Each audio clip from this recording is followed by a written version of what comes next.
Scooty भी क्यों नहीं डाल दी?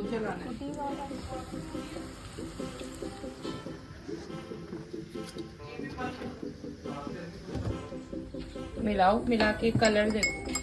आज मुझे बहुत सारे काम करने थे। सबसे पहले मैंने जाना था मॉल, वहाँ जाके अपने कपड़े शूज़ चेंज कराने थे जो कि मुझे बर्थडे पे मिले थे और वो छोटे आ गए थे। तो बस फिर मैं मेगा मॉल आ गई थी। यहाँ आई तो उफ, ऐसा कोई सजा हुआ था मेगा मॉल, लग रहा था अभी भी क्रिसमस और न्यू ईयर की पार्टी चल रही है। माशाल्लाह बहुत प्यारा लग रहा था।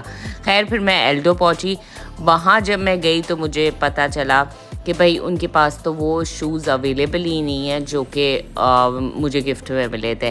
फिर मैंने कहा मैं क्या करूं, तो मैंने 2-3 शूज़ ट्राई करे जो कि मुझे कुछ समझ में नहीं आए। फिर उसने हमें एडवाइस करा कि आप लोग, इससे अच्छा है कि आप गिफ्ट कार्ड ले लें और जब आपका दिल करे तो आप आके कुछ भी अपनी मर्ज़ी से ले लिएगा या फिर अगर वो मिल जाए तो वो ले लिएगा। तो मुझे ये ऑप्शन बेहतर लगा और मैं ये लेके फिर निकल गई। उसके बाद मुझे एक बच्ची के लिए गिफ्ट लेना था, मेरी दोस्त की बेटी के लिए। यार ये जो बच्चों के गिफ्ट्स होते हैं ना, ये बड़ा मुश्किल हो गया है पसंद करना। समझ नहीं आती बच्चों को क्या पसंद आएगा कि क्या नहीं।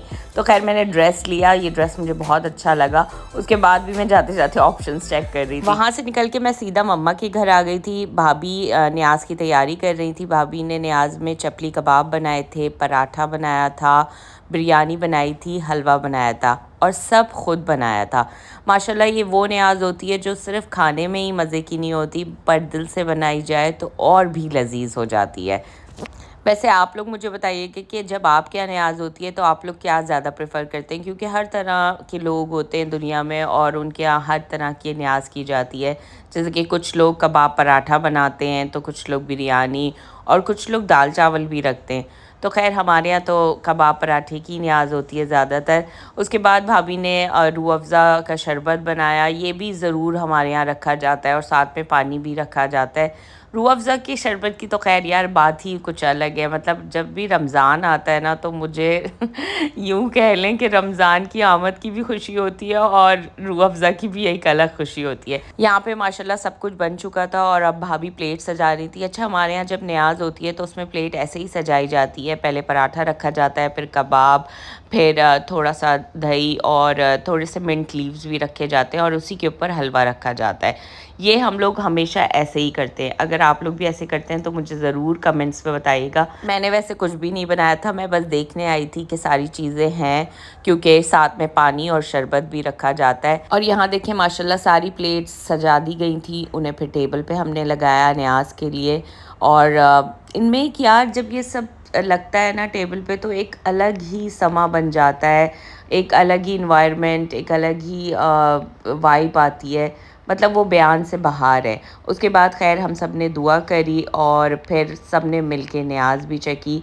न्याज़ वाकई जितनी मेहनत और दिल से बनाई थी भाभी ने, उतनी ही टेस्टी भी बनी थी। अच्छा आप नोट करिएगा, यही चीज़ें जब आप आम दिनों में बनाएंगे ना तो उसमें वो टेस्ट नहीं आएगा जो कि आप ख़ास न्याज़ के लिए इसका एहतमाम करेंगे तो उसमें एक अलग ही टेस्ट आता है।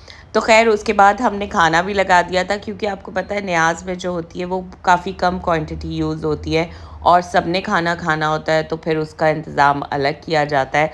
बस फिर हम सब ने मिल के खाना खाया और यहाँ अम्मी भाभी से बहुत खुश थी, उन्हें किस करके बोल रही थी कि बहुत अच्छा बनाया और तुमने बहुत दिल से बनाया है, तो वाकई इसमें और भी टेस्ट आ गया है। और न्याज़ खाने का भी एक तरीका, ये मैं उन लोगों को बता रही हूँ जिनको नहीं पता, कि न्याज़ को खाते वक्त सर पे दुपट्टा ज़रूर होना चाहिए, क्योंकि ये एक रिस्पेक्ट होती है और बहुत तहज़ीब से खानी चाहिए। फिर न्याज़ खाने के बाद हम सब ने मिल के दुआ करी और दिन इतना अच्छा था तो बस फिर हमने एक मनकबत भी सुनी। सजदे को तूल देता रहा फख्रे अंबिया, सजदे को तूल देता रहा फख्रे अंबिया की दावत खुदा में अतात हुसैन की कर लूं बस एक बार ज़ियारत हुसैन की।